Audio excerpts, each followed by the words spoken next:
பொதுவா ரத்த சிகப்பு அணுக்கள் வெள்ளை அணுக்கள் ரெண்டையுமே அதிகரிக்க ஃபங்கை அப்படின்னு சொல்லிட்டு நம்மளுக்கு பிப்பு அரிப்பு போன்ற விஷயங்களை ஏற்படுத்துது.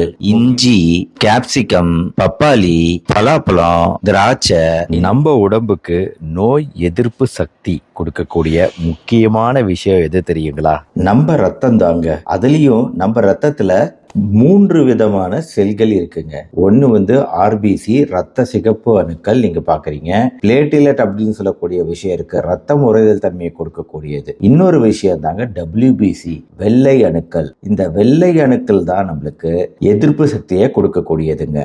இந்த 3 விஷயங்களும் எதுக்குள்ள இருக்கு அப்படின்னு பாத்தீங்கன்னா, இந்த மஞ்சள் நிறத்துல இருக்கக்கூடிய பிளாஸ்மா அப்படிங்கிற அந்த திரவத்துக்குள்ளார இந்த 3 செல்களும் இருக்கு. அதுலயும் இன்னொரு முக்கியமான விஷயம் என்னன்னா, சிகப்பு அணுக்கள்னா அது ஒரு டைப் தான், பிளேட்லெட் அப்படின்னா அது ஒரு டைப் தான். ஆனா வெள்ளை அணுக்கள் அப்படின்னு எடுத்துக்கிட்டீங்கன்னா அது 5 டைப்பா இருக்குங்க. அதாவது மோனோசைட் அப்படின்னு ஒரு டைப்பு, லிம்போசைட் அப்படின்னு இன்னொரு டைப்பு, ஈசினோஃபில் அப்படிங்கிறது ஒரு வெள்ளை அணு தான், நியூட்ரோஃபில் அப்படிங்கிறது வெள்ளை அணு தான், பேசோஃபில் அப்படிங்கிறது வெள்ளை அணு தான். ஆக 5 விதமான செல்கள் வெள்ளை அணுக்கள் நம்ம உடம்புல இருக்குங்க. இந்த 5 வகையான செல்களும் நம்ம உடம்ப 7 வகையான அரக்கர்கள் கிட்ட இருந்து பாதுகாக்குது. அதாவது பாரசைட் அப்படின்னு சொல்லக்கூடிய சில வகையான புழுக்கள், புரோட்டோசோவா, மலேரியா போன்ற நோயை ஏற்படுத்தக்கூடிய கிருமி வந்து ஒரு புரோட்டோசோவா, ஃபங்கை அப்படின்னு சொல்லிட்டு நம்மளுக்கு பிப்பு அரிப்பு போன்ற விஷயங்களை ஏற்படுத்துது. முக்கியமா தொடை பகுதியில பிப்பு, பிறப்புறுப்பு பகுதியில வெள்ளை கலர்ல ஒரு திரவம் மாதிரி சுரக்கிறது, பிப்பு அதிகமா இருக்கிறது, இந்த மாதிரி விஷயங்களுக்கெல்லாம் காரணமானது ஃபங்கஸ் அப்படின்னு சொல்லக்கூடிய பூஞ்சை. ப்ரோகாரியோட் அப்படின்னு சொல்லிட்டு சில வகையான பாக்டீரியாக்கள் இருக்கு. அது இல்லாம வைரஸ் இருக்கு, பிரியான் சொல்லிட்டு ஒரு விதமான ஃபாரின் பாடி இருக்கு. இது மட்டும் இல்லாம நம்ம உடம்புக்குள்ள எந்த வகையான ஒரு ஃபாரின் பாடி உள்ள வந்தாலும் அது உயிரினமா இருக்கணும்னு அவசியம் இல்ல.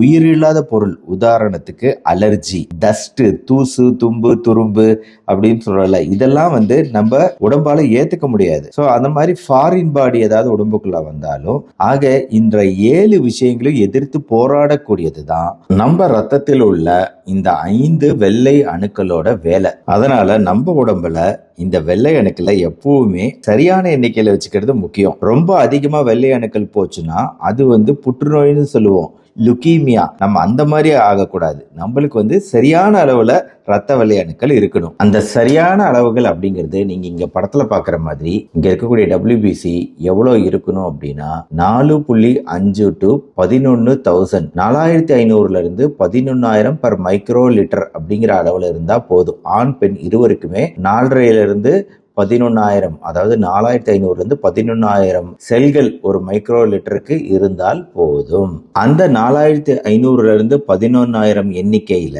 நான் சொன்னேன் இல்லையா, 5 வகையான வெள்ளை அணுக்கள். நியூட்ரோஃபில் இத்தனை சதவிகிதம் இருக்கணும், 40 to 60%. லிம்போசைட் 20 to 40% இருக்கணும். ஈசினோஃபில்ங்கிறது ரொம்ப குறைவா இருந்தா போதும். பேசோஃபில்ங்கிறது அதை விட குறைவா இருந்தா போதும். மோனோசைட்டும் 2 to 8 குறைவா இருந்தா போதும். நம்மளுக்கு தேவையானது நியூட்ரோஃபில், லிம்போசைட்டும் சரியான எண்ணிக்கையில இருக்கணும். ஈசினோஃபில் குறைவா இருக்கணும். சில பேருக்கு ஈசினோஃபில் அதிகமா இருக்கும், அப்படி ஆகக்கூடாது.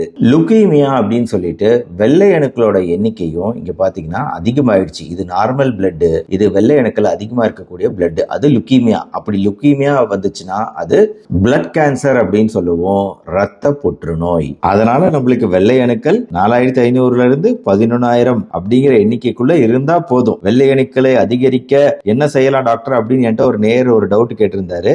நீங்க கரெக்டான அளவுல வச்சுக்கிறது முக்கியம். 4,500க்கு குறைவா இருக்கு அப்படின்னா சில உணவுகள் உங்களுக்கு ஹெல்ப் பண்ணும். ஃபர்ஸ்ட் விஷயம் தயிர். தயிர்ல உடலுக்கு தேவையான கால்சியம் இருக்கு. ஜீரண மண்டலத்துல குடல்ல ஏற்படக்கூடிய பாதிப்புகளை தயிர் தடுக்குது. கேன்சர் மற்றும் தொற்று நோய்களை தவிர்க்கும் ஆற்றல் இந்த தயிருக்கு உள்ளது. இதுல வெள்ளை அணுக்களை உற்பத்தி செய்வதற்கு உதவியாக விளங்கும் ஒரு குறிப்பிட்ட புரதச்சத்து அதிகமா இருக்கு தயிர்ல. அதனால தயிர் தான் நம்மளோட நம்பர் 1 சாய்ஸ் வெள்ளை அணுக்களை அதிகரிக்க.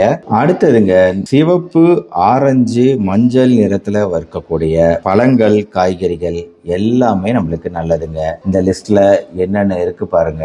நிறைய பழங்கள் இருக்கு, செர்ரி பழங்கள் இருக்கு. அதாவது ஒரு காய்கறி கடைக்கு போனீங்கன்னா இந்த பழங்கள்லாம் உங்களுக்கு அப்படியே கிடைக்கும். ஆரஞ்சு, தர்பூசணி, டிராகன் ஃப்ரூட், ஆப்பிள், அன்னாசி, வாழைப்பழம், மாம்பழம், மாதுளம்பழம், தக்காளி, கேரட், கார்னு, சோளக்கருது, ஸ்வீட் கார்னு, செர்ரி பழங்கள், இஞ்சி, கேப்சிகம், பப்பாளி, பலாப்பழம், திராட்சை, இந்த மாதிரி பல்வேறு நிறங்கள் கொண்ட பழங்கள் காய்கறிகள் என்ன இருக்குன்னா பீட்டா கேரட்டின் இருக்கு. இந்த பீட்டா கேரட்டின் தான் வெள்ளை அணுக்களோட உற்பத்திக்கு காரணம். குறிப்பா கீரைகள்ங்க. கீரைகள்லயும் நிறைய விதமான கீரைகள் இருக்கு. நம்ம ஊர்ல கிடைக்கக்கூடிய கீரையில இருந்து வெளிநாட்டு கீரையா இருந்தாலும் சரி, நம்ம ஊர் கீரையா இருந்தாலும் சரி, கீரைகள் வெள்ளை அணுக்களோட உற்பத்திக்கு மிகப்பெரிய பங்கு வகிக்குதுங்க. நம்ம உடல் எதிர்ப்பு சக்திக்கு மிகப்பெரிய பங்கு வகிக்குது. அடுத்த முக்கியமான விஷயம் காளான்கள்ங்க. காளான்கள்ல பாக்டீரியா மற்றும் வைரஸ் தொற்றுக்கு எதிரான தன்மை நிறைஞ்சிருக்கு. காளான் அப்படிங்கறதே ஒரு விதமான பூஞ்சை தான். ஆனா இந்த பூஞ்சை ஒரு மருத்துவ பூஞ்சை அப்படின்னு சொல்லலாம். ஏன்னா வைரஸ் பாக்டீரியாவை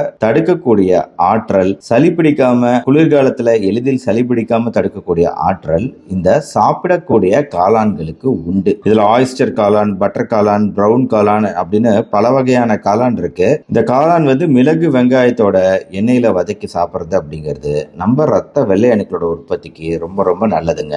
அடுத்தது இறைச்சி. இறைச்சியில ஜிங்க் சத்து போன்ற விஷயங்களும் அதிகமா இருக்கு. புரோட்டீன் சத்துக்கள் அதிகமா இருக்கு. அதனாலதான் நான்வெஜ் ஒரு வகையில நம்மளுக்கு ரொம்ப முக்கியமான உணவுன்னு ஏன் சொல்றோம்னா, உடல் எதிர்ப்பு சக்தியை அதிகரிக்கக்கூடிய ஆற்றல், அதில் இருக்கக்கூடிய புரதச்சத்து, ஜிங்க் சத்து மற்றும் பல்வேறு சத்துக்கள் இருப்பதால் உண்டு. ஆனா வெஜிடேரியன் சாப்பிட்றவங்க யாரும் வருத்தப்பட தேவையில்லை. ஏன்னா இப்பதான் நான் காளான் பத்தி பேசினேன். காளான் சாப்பிட்றீங்க அப்படின்னா நான்வெஜ் சாப்பிடணுங்கிற அவசியம் கூட கிடையாது. நான்வெஜ் சாப்பிடலன்னா பரவாயில்லைங்க. ஆனா என்னை பொறுத்த வரைக்கும் முட்டை அப்படிங்கறது நம்ம தவிர்க்க கூடாதுங்க. அதுல இல்லாத சத்துக்களே கிடையாது. தினசரி 1 அல்லது 2 அவித்த முட்டை, பாயில்ட் எக் சாப்பிடுறது எல்லாருக்குமே ரொம்ப அவசியமான தேவைங்க இந்த காலத்துல. அடுத்தது விதைகள்ங்க. விதைகள்ல இந்த சூரியகாந்தி விதைக்கு குறிப்பா வெள்ளை அணுக்களை அதிகரிக்கும் ஆற்றல் அப்படிங்கிறது உண்டு. டைரக்டா சாப்பிடலாங்க. அடுத்தது இந்த நட்ஸ் வகைகள்ங்க. அதாவது பாதாம், பிஸ்தா, வால்நட்டு போன்ற எல்லா நட்ஸ் வகைகளுமே நம்ம ரத்த வெள்ளை அணுக்களோட உற்பத்திக்கு கண்டிப்பா ஹெல்ப் பண்ணும். அடுத்ததுங்க பருப்புகள் மற்றும் பீன்ஸ்ல இருக்கக்கூடிய புரதச்சத்து. எல்லா வகையான பருப்புகள், பீன்ஸ், பச்சை பயிறு, கிட்னி பீன்ஸ், ராஜ்மா பயிறு, சுண்டல், இது எல்லாத்தையும் நான் கவர் பண்ணிருக்கிறேங்க. சோ மொத்தமா இது எல்லாத்தையும் தனித்தனி வீடியோ செய்முறையாகவும் நான் விளக்கி சொல்லியிருக்கிறேன். அதனால எல்லா பருப்புகளும் புரதச்சத்து நிறைந்தது. நான்வெஜ் சாப்பிடாதவங்களுக்கு எல்லாம் இந்த பருப்பு, காளான் போன்ற விஷயங்கள் தான் அருமருந்துன்னு சொல்லணும். கூடவே தயிர் சேர்த்துக்கிறது ரொம்ப ரொம்ப முக்கியம். ஆக பிராக்டிக்கலா என்ன பாசிபிளோ, எந்த உணவுகள் நம்மளுக்கு கிடைக்குமோ அதை வச்சு நான் எந்தெந்த உணவுகள் சாப்பிடணுங்கிற ஒரு டீடைல்டு விளக்கத்தை இந்த வீடியோ மூலமா கொடுத்திருக்கிறேன். கண்டிப்பா இதை எல்லாத்தையும் உணவுல சேர்த்துக்க பாருங்க. நம்ம உடலோட மொத்த உடல் எடையில 7 to 8% மனித உடல் எடையில ரத்தம் தாங்க மெயின். அது 4.5 to 5.5 லிட்டர் வரை இருக்கு. ரத்த தானத்தின் போது நம்ம கொடுக்கக்கூடிய ரத்தத்தோட அளவுகள் வெறும் 300 ml தான். பொதுவா ரத்த சிகப்பு அணுக்கள், வெள்ளை அணுக்கள் ரெண்டையுமே அதிகரிக்க இந்த மாதிரி ஒரு விஷயத்த ஃபாலோ பண்ணுங்க. பேரிச்சம்பழம், சிகப்பு அணுக்களுக்கு இது ரொம்ப நல்லது. முருங்கைக்கீரை வாரம் 2 முறை, பீட்ரூட் ஜூஸ் தினமும் 100 ml, சுண்டக்காய் வாரம் 2 முறை, முளைக்கட்டிய சுண்டல், பாசிப்பயிறு வாரம் 4 முறை, கருப்பட்டி, வெள்ளம், நாட்டு சர்க்கரை இது தேவைக்கேற்றாப்புல, அதாவது 5 கிராம் தான். எது எடுத்துக்கிட்டாலும் 5 கிராம் தான், அதுக்கு மேல கிடையாது. 5 to 10 கிராம். மாதுளை, திராட்சை வாரம் 2 முறை, ஊற வைத்த கருப்பு கலர் திராட்சை தினமும் 4, பீர்க்கங்காய் வாரம் 2 முறை. 2 நாளைக்கு முன்னாடி இந்த பூண்டு குறித்த ஒரு வீடியோ போட்டிருந்தாங்க.